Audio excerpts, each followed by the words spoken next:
All right, and we are live. I'm just going to check first off, Carla and Caroline, that we can see and hear each other. Can you just say a couple of words each? All good? Can you hear me? All good on my end. Can you hear me? Yes, we're live. Excellent. So welcome to those of you who have joined us so far. My name's Fraser May and I'm the Communications and Advocacy Manager for Civil Contractors New Zealand. And we're just going to wait for people to arrive into the room, and I'm going to do a couple of introductions and then we'll kick through into our webinar on the new Government Procurement Rules and what they might mean for contractors. So just give it 30 seconds or so. How's the weather up your way, Caroline? You're in Auckland, are you? Yeah, it's not a bad day up here, actually. I've got a bunch of guys asphalting the bottom of my drive and they seem to be going really well. Nice. And Carla, are you Auckland based as well? Yes, I am, Fraser. Actually, just a stone throw away from Caroline, to be fair.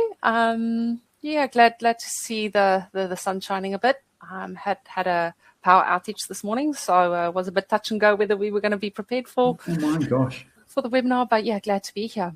Like we said, there's always something, isn't there? What's it like in Wellington? Oh yeah, great, beautiful day. Beautiful day for once. Yeah, excellent. So I think, yeah, that's great. I think we should just kick on. So today, welcome everyone. We've got a webinar prepared for you, and that's likely to take up to 40 minutes. And we're going to cover off the new government procurement rules and some of how clients are starting to interpret the new rules, because they've got a little bit of interpretation to do as well. And then we'll kick on to the contractor side of things and how you might be able to recognise the new procurement rules in your tenders. So by way of introduction, we have with us today Caroline Boot, and she's the Managing Director for Clever Buying and New Zealand Procurement and Probity Services, and she's going to be taking on the client perspective. Hi, Caroline. G'day. Hi, everybody. Nice to be here. And we have Carla Reinke, who's going to be speaking about the contractor side and how that's included in the tenders. And she's from CCNZ Major Associate Plan A Tender Specialists, and she's a Senior Consultant. Hi, Carla. Excellent. Hi, everyone. Thanks for being here today and for the opportunity to present. Great. And then there's me. Look, my job, I am not necessarily a procurement specialist or expert, but my job is to listen to CCNZ members, write down what they say, and then tell other people, basically. So if there's an issue with your tenders or your clients aren't looking at procurement the right way, then you should let me know and the CCNZ team, so then we can take that back and we can get any issues resolved. On that note, before we get through into the presentation, I would encourage you, please, to use the chat function. If you can see on the right-hand side of your panel there's a chat function, and you can, I've dropped a link through to the government procurement rules in there, but I'd encourage you to ask any questions that you might have, so that then we can recognise those. And if we can get to them in the webinar, that's great. And if we can't, then we can follow up afterwards, and we can also recognise, the essence of what's in your question, try and follow that up on that with New Zealand Government Procurement and any clients. So yeah, please don't be shy to use the chat function. It adds a lot of value if we know what members think about what's going on. I know that there's a wide range of people, some contractors, some tender specialists, some clients even in this webinar. So yeah, I encourage you to ask away, and we'll see if we can get an answer. And on that note, I'm going to kick over to you, Caroline, for the first part of the session. Please take it away. Cool. Hi, everybody. And as I said, it's great to be here. I'm going to kick off with a little bit of a disclaimer, really, and the content of my section of this, which is really the client's perspective on the new government procurement rules. It comes not only from what's actually in the rules, and some of you will have no doubt attended some of the seminars and webinars that have been held by NZTA, amongst others, and MB and a few others, but also in the last few months, we've had a lot of discussions with clients, a lot of local government clients, NZTA people, also Audit New Zealand, NZTA's audit team, the procurement audit team, that's from the Office of the Auditor General. So some of what I'm going to present here is not just what's in the rules, but our interpretation of the rules. And I'd just give a little bit of a rider on this, just to say that this is emerging. We've got changes afoot.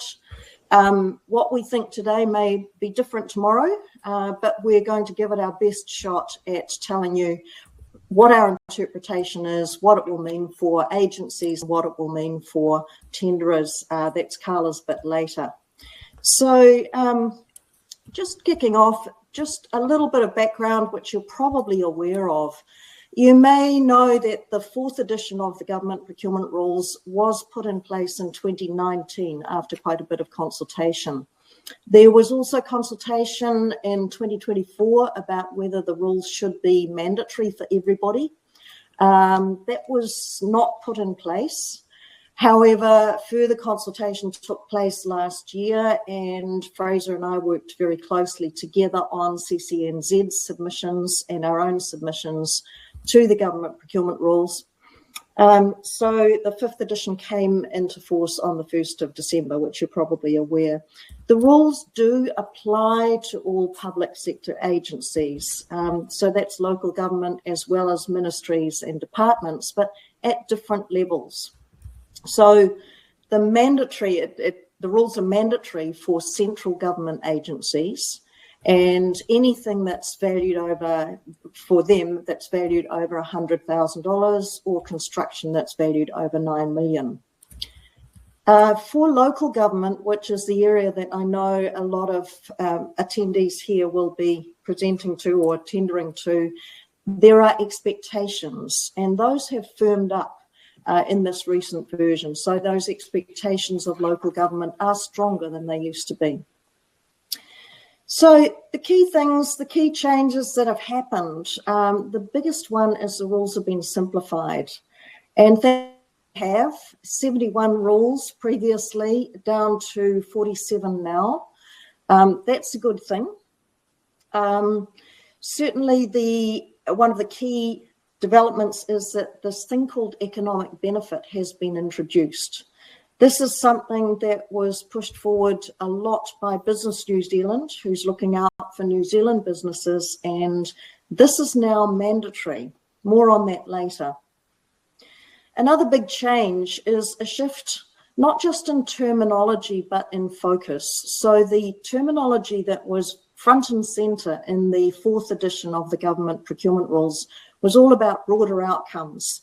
It took agencies quite a long time to get their heads around that, but now the terminology has changed to public value, which does incorporate all of the things that broader outcomes used to, but it's a lot wider. There are some interesting changes to the principles, the government's principles of procurement and the procurement charter. Those do apply and are mandatory for all agencies. That includes local government. And lastly, there have been some changes to supplier panels, really tightening up how those are put together and how they are managed. So let's unpack some of those different areas. With the 6 principles, it used to be 5 principles of government procurement. We now have a new one. And I think there's probably cheering from the sidelines that this new principle talks about being proportionate and right-sizing the procurement. What has driven that, and I'm a great fan of this, is the perception and perhaps the fact that often procurements are really difficult and bureaucratic and time-consuming and expensive for tenderers. So I hail this. It's a good one. I'm glad to see that it's in there. That said, like anything, this principle is likely to be a bit patchy to implement. Essentially, when you unpack this principle, agencies are expected to right-size. They're designed to design and run an efficient end-to-end process. It should be proportional to the value and complexity and risk of the procurement. In other words, they shouldn't be giving you hugely onerous tender documents for a simple project. They're supposed to reduce the time and cost and complexity for suppliers and make the documentation and communication clear and concise, minimizing impacts on your resources and only ask for the information that suppliers think is essential or that is essential and relevant to the procurement. I'm delighted with that. It's something we've been teaching for the last 15 years, trying to teach agencies to do exactly that, stick to the knitting. The next interesting thing is the Government Procurement Charter. This does apply to all agencies, and they have added this thing about economic benefit to New Zealand. And I'll talk a little bit more about that shortly.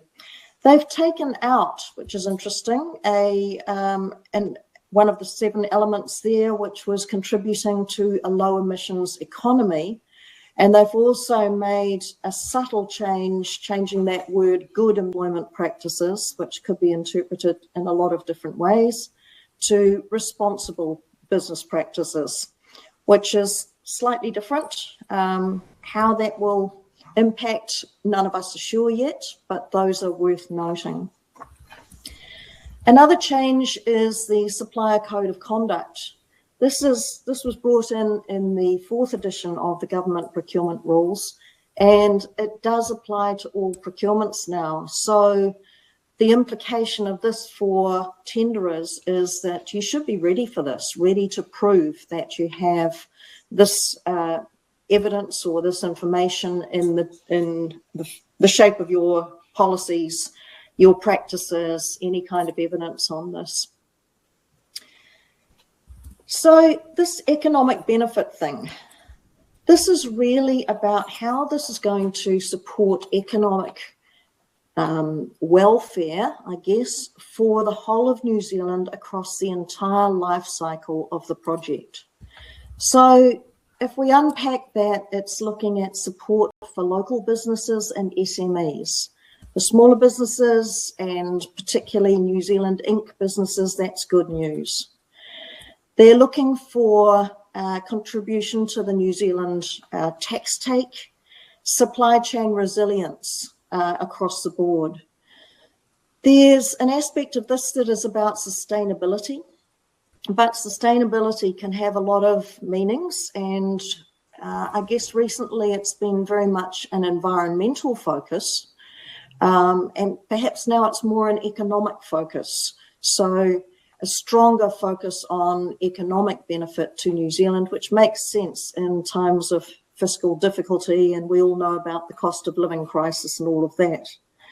Another aspect of this economic benefit is looking for innovation in relation to savings on whole of life costs. They could, for example, take the form of energy efficiency or maintenance savings. So as a tenderer, being able to actually pin those things down is going to be useful to you. There's also still concerns about the long-term health of New Zealand businesses. So are you training your staff? Do you have apprenticeship programs? Are you looking after your workforce? That's still there. So economic benefit, the rules say that there must be a minimum weighting of 10%. It's been interesting unpacking that with some local government tendering agencies, councils, who have said, well, all our suppliers contribute to New Zealand-based, and they contribute to New Zealand's economic benefits. How will we do this? Some of them are saying we might just make it mandatory, which gets around the 10%. That's yet to be tested. So we'll see how that pans out. But this is a new area. It is an area that will be open to interpretation, and I guess this will evolve. Another area that is key to the changes is this thing called public value.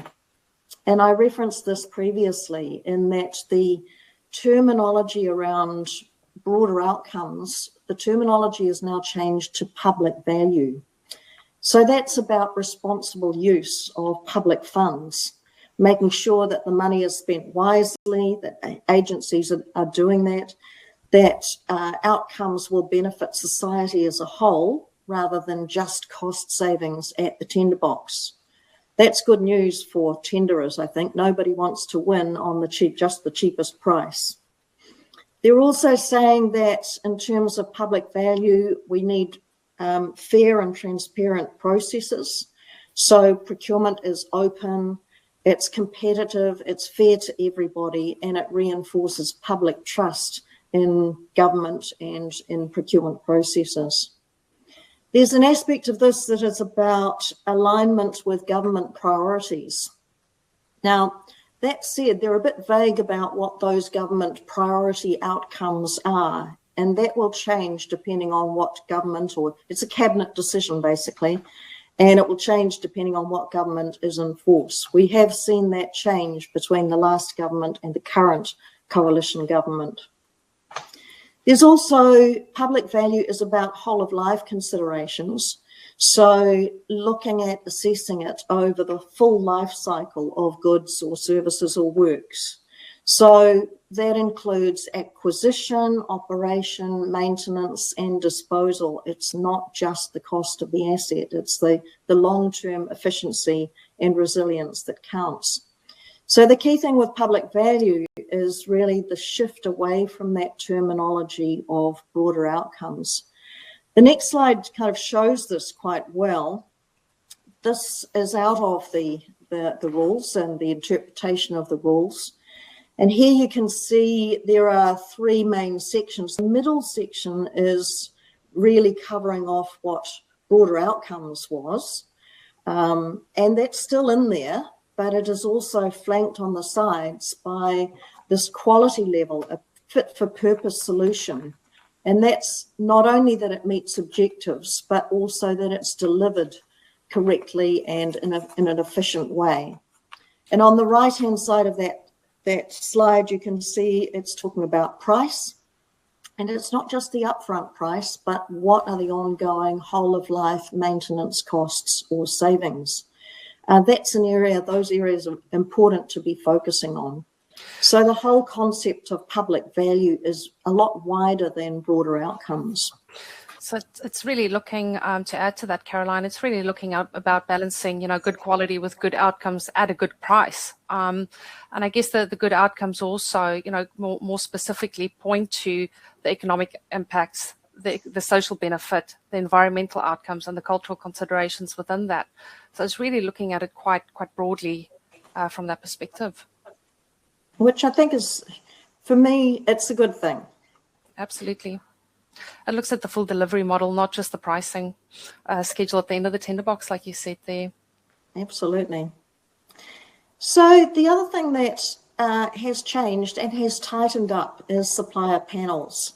I think in the consultation there was a lot of feedback about supplier panels, that contractors had spent a lot of energy getting onto government supplier panels and then got no work, or got onto the panel and found that the work was only allocated to a few parties who there was suggestions of favoritism. So the rules around supplier panels are aimed to make agencies a lot more accountable. So there's more emphasis on transparency and manageability. Agencies have to demonstrate that they've got an ongoing need and demand for a panel. So just don't put a panel into place. And they also have to confirm that they have the capacity and capability to manage it. I know from my own experience on the procurement side, I've been on a Probity auditing panel for a council, but neither my company nor the other party that was on the panel got any work out of it, having put a lot of time and energy into bidding for that work. So I'm sure that's a story that many tenderers would come up with. So the new rules, I think, will help with that. I don't know, Carla, have you come across that frustration? Yes, absolutely. I think there's usually with panels in particular, there's, a quick turnaround. There's quite a lot that you need to demonstrate, with your capability and experience. And it is very frustrating when you are locked outside and didn't get onto the panel, because it makes accessibility and the region for those panel works potentially, for the next year until it's refreshed, quite hard for tenderers. And again, just really frustrating. But looking ahead and looking at the positive, what this does signal is that it reinforces, for contractors to keep an eye out based on these anticipated changes to panels is to keep an eye out, stay close to GET, or if you have supplier panels in mind that you want to join, stay close to their communications and updates on the release of those panel tenders. It also reinforces keep your track record and key evidence current. We often when life gets busy, you tend to only scramble when there's a live bid. So start looking at things early, even pre-tender release. So Caroline's gone through all the rules there from what the changes will be. But to bring this back to what it means for tenderers, the first and most immediate impact we're seeing is around local involvement. This is not new or unfamiliar, but there is definitely around the economic benefit aspects, looking at that local capability uplift. So what this demonstrates is that we are now having to demonstrate the greater benefit, to New Zealand or through the agencies, like Caroline said there before. And there'll be a big focus on local subcontractor spend, local employment, apprenticeships, training pathways, and that regional economic contribution. So again, a lot of this doesn't sound unfamiliar, but it will be looked at much closer than before. We're finding even, with larger tier 1 tenderers, for example, it's looking at how you bring that capability uplift locally to your tier 2 and 3 contractors. How are you bringing them along on your success journey and uplifting their capability? Probably not new or unfamiliar, but more and more visible in tenders now is having to demonstrate the percentage of your contract spend or the project spend on those specific subcontractors, and some of it are even used as a key indicator as part of the contract that you have to maintain that minimum subcontractor spend ongoing through the life of the contract. So to come back to your local involvement and how you practically demonstrate that in your tender is broad statements like we support our local economy is not going to cut it. It's not going to be enough. A good tender, will have proof stories from how you would have practically done it before. Locally is always best, but if you are not already embedded in that community, back it up with evidence of how you've done that before in some of your other contracts or on other projects, and be clear in articulating what you're going to bring to this contract or project, and that will help you score highly. But local will always be better under the new procurement rules. That's an interesting case in point, Carla, and I recently chaired a procurement where councils are really good at this, mainly because their elected members are very dialed in, and their management teams are very dialed into the local economy, keen to boost it, keen to look after local suppliers. Recently, though, I chaired an evaluation where some tenderers were coming in from outside that area. It was in provincial New Zealand, and the challenge question for the evaluation team was, are you going to rate a tenderer's ability or their contribution to local communities in similar areas? And the answer came back saying absolutely yes. It's nice, it's great to be dialed into our community, and it's great when we see tenderers have made an effort, even if they're from outside the area, made an effort to actually hook up with local subcontractors or local trades or understood the local environment. But if you can't do that, then showcase what you have done in other areas that are ideally similar to the one where you're bidding. Taking it probably a next step further would be if, during your pre-positioning and bid strategy, pre-tender release is really to give that early consideration. Sometimes some of those relationships, especially if you're finding that you want to embed yourself in a new contract area or a newer area that you wouldn't have probably delivered works in before, is to really give that consideration early on pre-tender. Because nonetheless, there's always a lot of work that goes into it when the tender does eventually arrive. I might just chip in here and cover off a couple of questions we've received, and then we can bust on with the rest of the presentation. Just a couple that have come through. I think a quick one is, are the rules for construction mandatory only for construction projects greater than $9 million?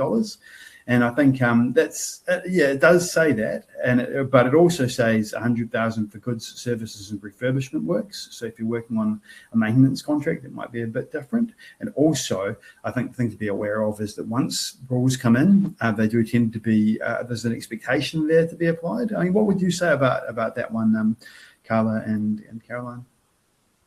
I would say it takes a little while, just as it takes a while for it to soak in for tenderers. It also takes a while for it to soak in for suppliers. So one of the things that Clever Buying is doing is pushing agencies to get familiar. We've got an accreditation program which is being launched for familiarization, not just with the rules, but how will they apply them. It will take some time for people in agencies to come up to speed.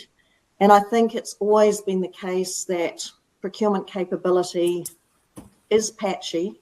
Some councils, some ministries and departments, some procurement teams do it really well, others not so well. And so we're always going to see a little bit of catch up.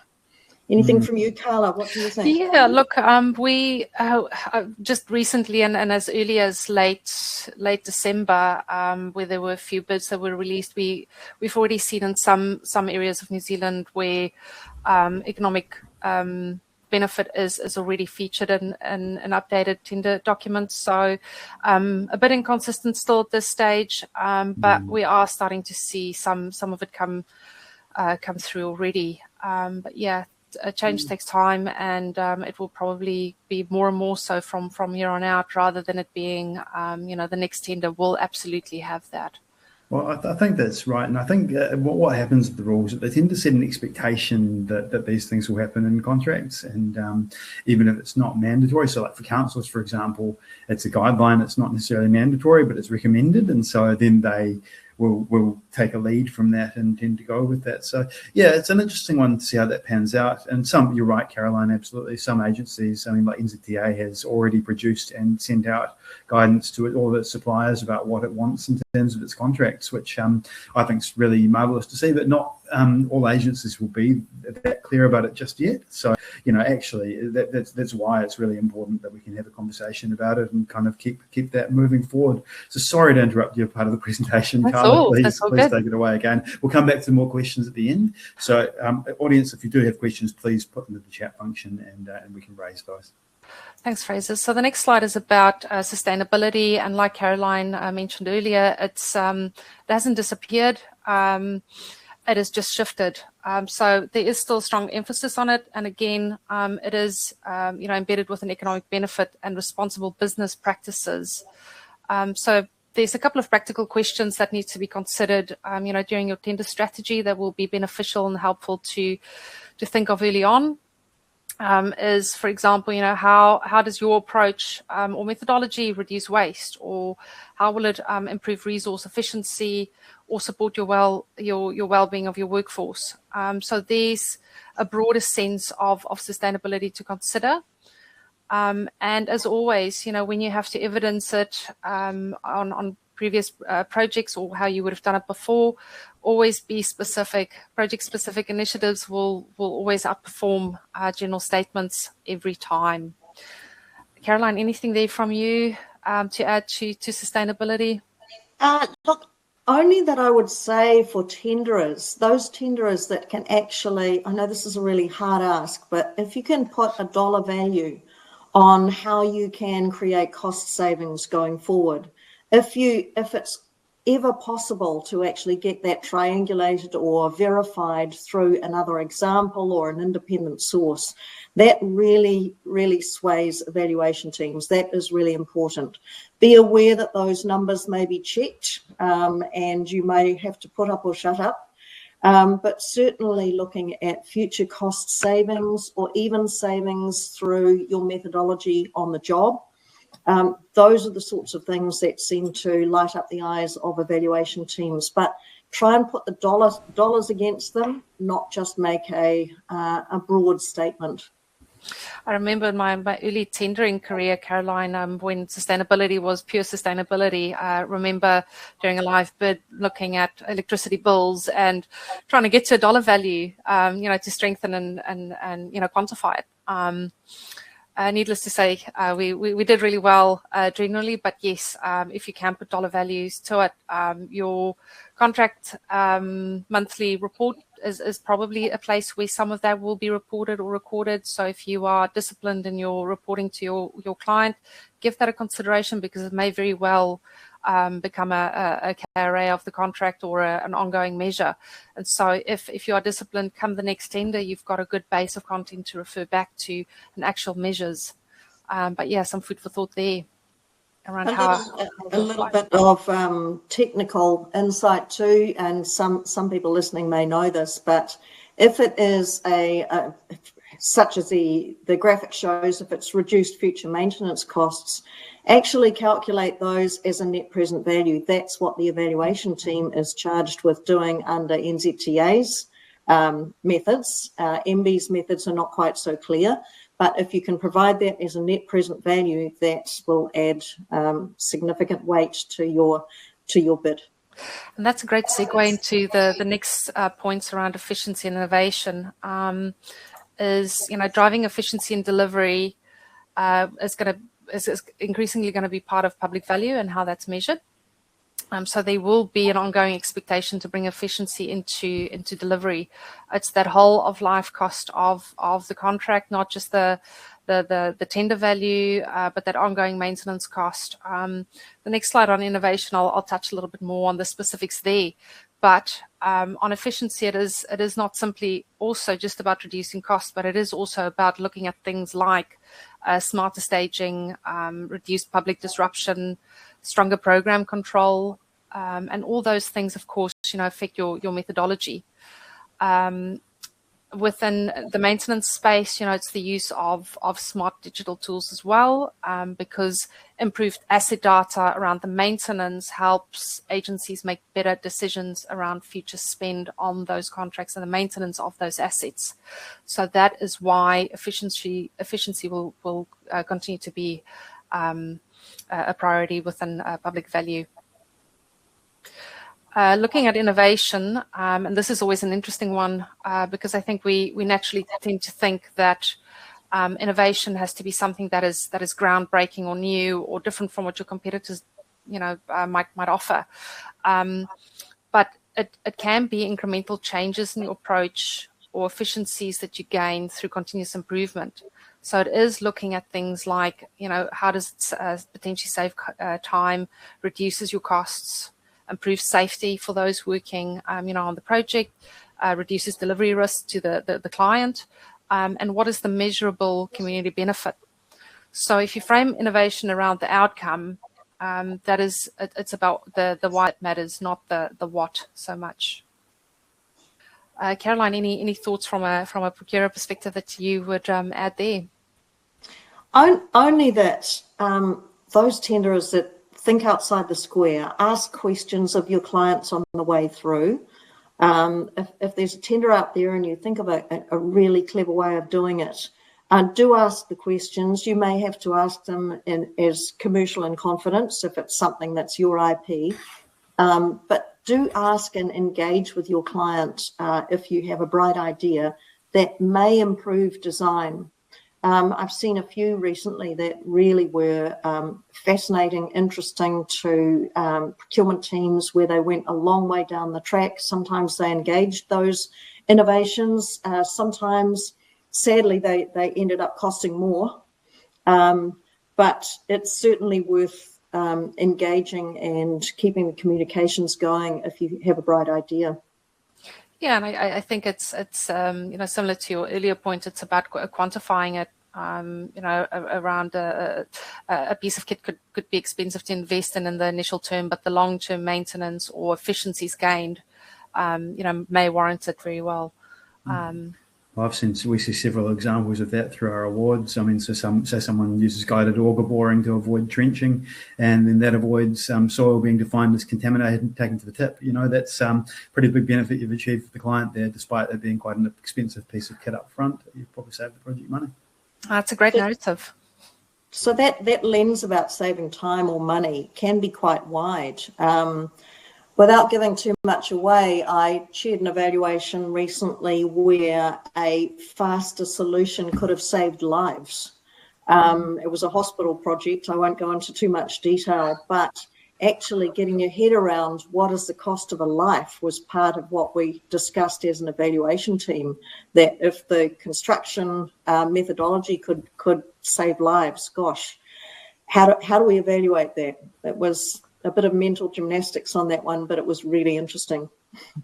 Luckily those aren't weighted, hopefully, within the tender response. But yeah, tough decision to make there. But great to hear the complexities on the other side of the fence, Caroline. Oh, for sure. There's a lot of debate. Okay, so the last slide for me is focused on, project and client-specific methodologies will still ace the playing field in scoring. So this hasn't really changed at all. This isn't anything new. So I guess under the new rules, what this means is that the context will matter even more. So it is during the tendering strategy stage, and once you have identified that you will be going for the tender or responding to it, is to really understand your client's economic context. It's quite different from council to council across New Zealand, as you'll know. You know, what is relevant in Auckland isn't relevant necessarily in Hawke's Bay, and so you will need to also use that to tailor your methodology accordingly. There's different considerations around the country. Just case in point around recent weather events, some are more prone than others. So knowing what your clients' hot buttons are, for lack of a better word, in tender speak, is tailoring your methodology to their needs and that local context, and it's also aligning it with with the regional priorities from a council level. So beyond your tender that you're going for, what are those regional priorities that you can demonstrate in your narrative to your client, that you understand and that you've considered that within your solution and offer. And of course, evidence gives credibility to your clients. So always back up your examples and your approaches with credibility through evidence. So it won't be about writing more, but it's about being sharper and closer aligned to your client and their needs. A lot of most councils have a lot available, on their websites, their long-term plans and regional plans, and that makes for great insight during the tender strategy stage, especially if it's a newer area that you may be wanting to enter into. And then, so coming back to the summary. Can I interrupt on that one? Yeah, sorry, Caroline, go for it. No, I had this brilliant example, and all credit to my colleague Johannes Ferreira, who was involved in a debrief recently, and he was talking about the priorities of different councils in his area. And really, he said, look, if you dive into council's documents, council number one, I won't say who it is, but council number one is really concerned about their harbour. Everything relates to the health and the benefits that the harbour brings for their community. Another council, the key thing for them is managing high unemployment rates, particularly in youth in their area. That's their hot potato. And a third council there, it was all about their trades, about growing businesses in the area. So actually, his comment was get to grips with what are the key drivers for each council in each area. The other thing I would add to this, and I'm sure it's familiar to most people, and I give this in debriefs too, and as general advice, is it's incredibly competitive out there, and you're probably aware of what your competitors are doing. You may, if you're honest enough, actually recognise what their strengths are and what your weaknesses are.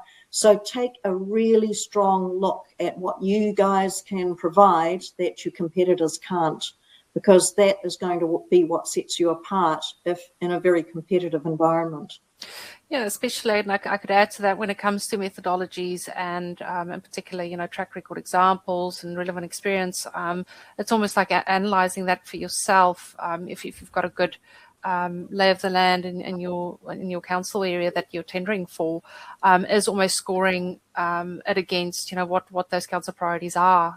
So knowing which ones to choose, you do sometimes find that it's hard to land on the best 3 or 2 or 4 projects. But so sometimes having a close look at that and your competitors' capability will give you some insight as to how you are likely to score. Then just coming back to, so this is just a summary slide around the changes that we've now discussed around the procurement rules. I'm all for the simplification. Having it been reduced from 71 to 47 really makes it more targeted and focused. And yeah, with the introduction of economic benefit, it's much broader than broad outcomes were before. And that's a shift from public value. So it's looking at the whole of New Zealand and, filtering down into a regional contract and contractor level as to how can we bring public value and growth to our full supply chain. And then as Caroline discussed earlier, there's some changes to the principles in the charter. And then, the supplier panels, again, they keep an eye out. We're hoping to see some changes in that space and less of a barrier to entry for those new entrants keen to enter some of those panels. Thank you. Over to you, Fraser. We got some questions out there. Yeah, we do, absolutely. So, look, from a CCNZ perspective again, look, I hope we've given you a bit of an overview, and I'm really happy to handle any other questions you've got in the chat. I think I'm allowed to say, and I'm going to say it anyway, I've been appointed the Business Reference Group for New Zealand Government Procurement. So my role in that is to understand what issues contractors face and bring those back to Ministry of Business, Innovation and Employment around how those things are going to shape up and what can be done about them. So yeah, not necessarily an expert, but here to champion contractors' perspective and just make sure it's working well for everyone is really kind of, I think, the essence of that. So that's why I really want to hear from members around CCNZ members around what's happening for them and what can be dealt with. In terms of professional support, there is some support out there. So I mean, as Plan A is a major associate, they asked if we could pop Nick's contact details on there. So if you do need some professional support with your tendering, that's great. So that's why that information's on the slide there. Coming back to the questions though, look, I think we've covered off some of it and we did kind of hint at it, but I mean, in terms of the mandatory rules, yes, it's true, like mandatory rules for construction are only for projects greater than 9 million, but I'd just like to repeat that I think what tends to happen as new rules come in is that they're treated as a standard that everyone should reach for. And so that's why we're talking about councils in this, and this also is why it will wind up applying to smaller contractors and smaller projects, because they'll tend to cherry pick from those standards. All clients will tend to cherry pick those standards and aim for those standards. Would you say that that's right in your experience, Caroline? That's kind of what happens? Yeah, I think as I mentioned, the rules will take a while to take hold, and some organisations will be better at it than others. Certainly, I'm hoping that local government really focuses. There's so much emphasis on, I guess, economic frugality and getting value for money. Sometimes I know it's been my crusade, but it sometimes blows me away that councils aren't prioritising procurement capability, and it's still very patchy out there. I'd add to your comment on contacts. If people are concerned about procurements or that they haven't gone as they should, or you have some concerns about fairness, do contact me via Fraser. Fraser's details there. You can get hold of me at Clever Buying or NZ Procurement and Probity. Sometimes I can help. I can't always. I can certainly give some advice, as I do to the Plan A team, and give a bit of information. So if anyone has a concern about procurement, please contact either Fraser or you can reach me as well. Okay, just coming to some of the specific questions I've asked that. Because you're at panels, one of the challenges with panels is that once contractors are on the panel, they have to tender for the work again. This comes at more cost to the industry and raises project costs. So the rules make provision for something different once on a panel. Are there any changes around that? And I think I'd echo that, and it's something we encourage clients to do all the time, is to actually make sure that when you've got a pre-qualification or a panel and you're making people provide a lot of information, make sure that it's adding value rather than just creating a barrier for people to join the market. That's kind of the philosophy that we take. In terms of how they're applied, that's applied in the new rules. Is that something that you've had a look at, Carla or Caroline, in terms of how panels are enabled to add more value under the new rules? I haven't had a look at it in great depth. On my end, Caroline, is there any insights that you could share? I haven't done. But I think it's a good point. What do you think, Caroline? I think from my side, the main thing I'll be working with agencies to do is to not duplicate the process. So if there's a requirement for suppliers to get onto a panel that involves basic information about the company's experience and their systems, well, that's all well and good, but don't ask for it again. Yeah. And actually that hooks into the whole question of what is covered in getting onto a panel as the first step in the procurement process, and what is covered as secondary procurement. That's something that has been a pain point for many years, and I think the new rules about supplier panels and the principle of right-sizing procurement should help with that, but I think it will take time. So, and the question on sustainability, I think there is a broad application for this one. So on sustainability, some tenders have shifted from a percentage weighting to a pass-fail, and sometimes that makes it kind of feel less important, but it also can, well, I guess that's an observation. How do you see any shift in emphasis from percentage weighting to pass-fail in the new rules? I disagree. I think if something moves from a percentage to a mandatory requirement, that's a very clear message to the market that this is a go no-go decision. And I think this taps into also, Cindy, your question about your thoughts on the economic benefit rule and how it might apply to secondary procurement. The answer is I don't know. Let's suck it and see. But there is some debate about making that economic benefit a mandatory requirement and covering off the weighting so that you can then apply weightings to things that are more project specific. Now, I haven't been able to have that discussion yet with MB to see if that would be acceptable, given that the rules talk about a 10% weighting. I would have thought that making it mandatory certainly would cover that off. The main thing I would say with mandatory requirements or preconditions from a tenderer's perspective is if they are at all ambiguous or open to discretion from the evaluation team, be as polite as you can and ask the question, what exactly is the minimum standard here?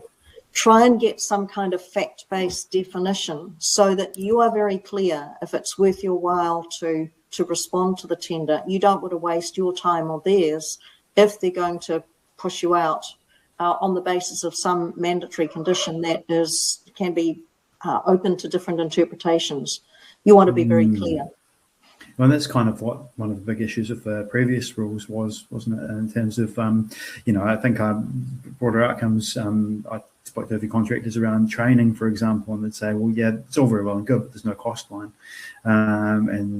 So that's actually something that's possibly on them in terms of providing the tender, quantifying what the training outcomes were and how much it would cost. That's an interesting way to look at it. I mean, do you have any thoughts about how that sort of thing's changed? I mean, the no cost line thing in the contract, Caroline? I think over the past 5 or 6 years since the last set of rules came in, agencies have been forced to recognise that the broader outcomes material, it costs tenderers money. And it's about the difference between the must-haves and the nice-to-haves. So if you want those nice-to-haves, you've got to be prepared to pay more for them. And there's not a lot of the time when those nice-to-have things can be provided totally for free or at no cost to contractors. So at some point, they're going to be built into the costs within the supply chain. I think agencies have been forced to recognise that. That's a good point. And I mean, look, training is always part of the project cost, whether clients like that or not. If you don't train people, you don't have a workforce that's skilled to do the job. So, you know, it's quite nice being able to codify it. But yeah, I mean, it's a tricky balance, putting it in the right way that it's going to mean something to the client, and you're going to be able to prove economic benefit to the region and public value, I guess, under the new terms. So yeah, as that beds in, I think you know, looking at examples of where that's been successful will be good, and that's potentially something we can continue to work on that might actually add value for members from a CCNZ perspective. So yeah, that's great. Look, if you've got any other questions, audience, I think there's one more that we haven't quite got to cover, which is around debriefs. So what the consideration has been, whether it's been successful, whether that's adequate for tenderers to understand where they've succeeded and where they've perhaps fallen down. Can you give us a bit of insight on that and how those are set and what value they seem to add for clients and for tenderers? Yeah, look, if they're done well, and I do a lot of these, you know, they should take 3/4 of an hour to an hour. But that said, the rules are not very specific, and they allow a debrief to be technically a letter. Usually, to me, that doesn't cut it. And the advice that I give to agencies is you should front foot it. We usually do these on Teams. We usually walk tenderers through and give them some insight into the procurement planning process and how the supplier selection method was chosen and why, what factors led to that, and usually that's looking at the risks and opportunities that are under suppliers' control. So the implication of that for your tender planning process to tenderers is do think about what risks and opportunities are under your control and how that could have shaped both the supplier selection method, the attributes that it get asked for, the questions that get asked. In a good procurement process, those things follow. But then we actually dive into a lot of detail on each, in the debrief, on each of the attributes, where the tenderer scored, what the range of scoring was, what they did well, and really importantly, we do try and capture in the moderation sessions, how could this tenderer have scored higher? We're very careful not to give something away that's about another tenderer, particularly I'm always telling procurement teams, don't go talking about how the top scoring tenderer answered this question, because obviously that's your IP. But certainly debriefs should be able to give you some very specific information about each attribute, how you scored, what the range of scoring was, what you did well, and how you could have scored better, as well as ideally some general observations. I will add to that. It's key for contractors to note that we generally are disciplined at requesting a debrief when you didn't win a bid. But if you win, it's just as important to request a debrief. You need to understand, what set you apart, what was strong, and to know where you can continue to develop your attributes, or what a particular area might require a little bit of focus for the next one. What scored well with one client may not always score well with another. So if you've won or lost, request a tender debrief. Those insights are gold. That's really good advice. And you've reminded me of another war story. We had 2 tenderers in a target price evaluation that I debriefed last week, and the winning tenderer, they were so close on the on the non-price scoring that we ended up looking at the tags and the pricing of both those top two scoring tenderers. They were about 1% apart on the full weighted scoring. When we looked at their tags, one of those top two had a whole bunch of tags, exclusions, assumptions, clarifications. The others bid had a few, which showed that they'd done their homework, but not too many, and they weren't unreasonable. Guess which one got the job? The simpler one, probably. So that went beyond the non-price attributes, because sometimes in this competitive environment, tenderers are very, very close on those, and actually looked at which of these tenderers, both of them could do the job, no question about that, and both of them came in very tightly on price, but which of those tenderers would provide the most reliable and, I guess, reliable price, and which one would be easiest to work with. So that was a bit of a lesson learned, and we debriefed the successful supplier who patted themselves on the back because they hadn't included too many tags or exclusions.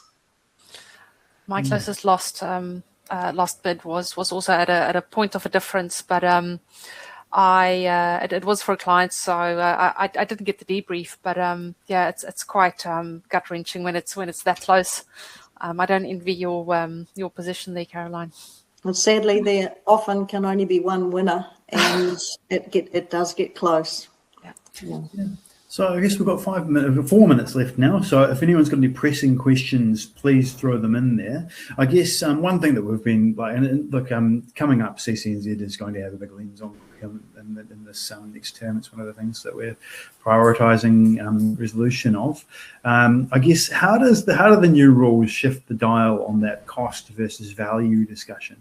I think, having public value in there as a high level thing is probably a good step, but how can we shift the dial on cost versus value? Because it's not always about lowest cost, as you said before.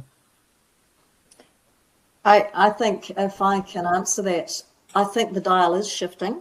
I think that economic benefit and the public value question is certainly making agencies look closely at whole of life costs, at future benefits, at other economic factors such as the tax take and the GST take, and whether the tender is providing employment or building skills. Those sorts of things are important for New Zealand's economic future.